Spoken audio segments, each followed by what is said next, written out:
All right, here's Joey. We're his audience. Yeah. Okay. Let's get this. Okay, yeah, let's go. Yeah, Joey. Get 'em. Confidence. Confidence has a different meaning to different people. But for me, confidence is the way that you present yourself and the way that you stride with life. Confidence for a number of people is different, like I just mentioned. For me, self-defense or karate should be mandatory and be taught in class or in school, starting early in school. And what I mean by this is confidence in karate, martial arts, or self-defense, whatever you word it as, has builds confidence and character. So today I'm going to be presenting to you why martial arts or some sort of self-defense should be taught in elementary school and all the way up. For the first, starting off with confidence. Now you can go to school, and you know the people that aren't very confident, have low self-esteem, things in that matter. Now, when you start off and you look at these people, you go, you wonder if they can fend for themselves.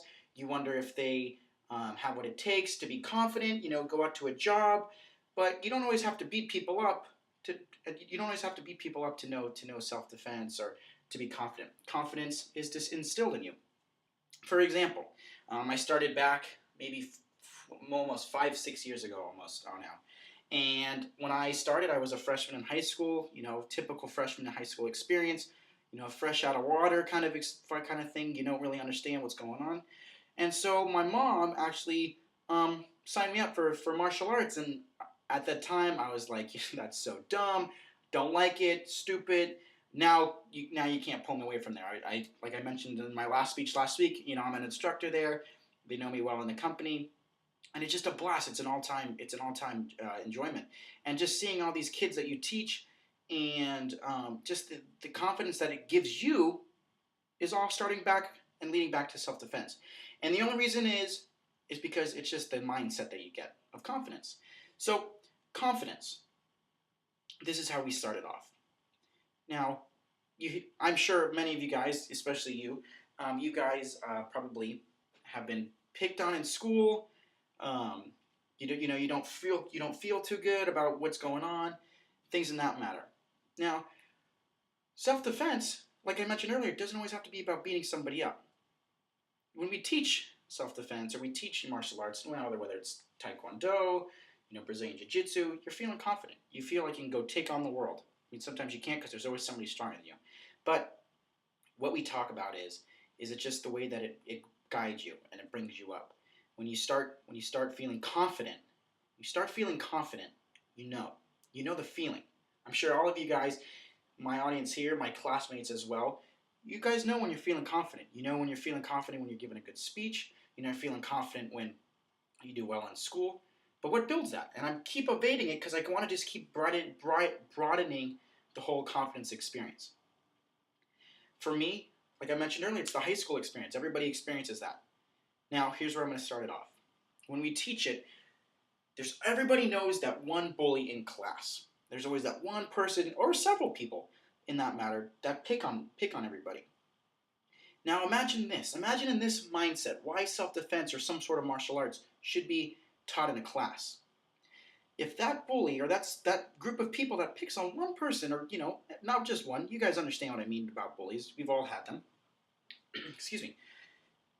If that bully or if that group of people was aware that all of their other classmates knew martial arts or some sort of self-defense, could you imagine how much less we would have to be talking about bullying or cyberbullying or things in that matter? Just the confidence of knowing that you could take care of yourself with another classmate would be unbelievable.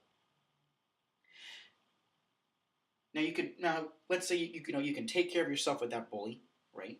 That's understandable.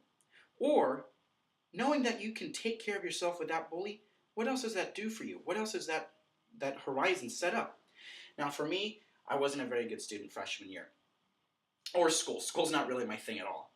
With ADHD, all that fun stuff, not really up my alley. I don't like sitting still, as you guys can tell.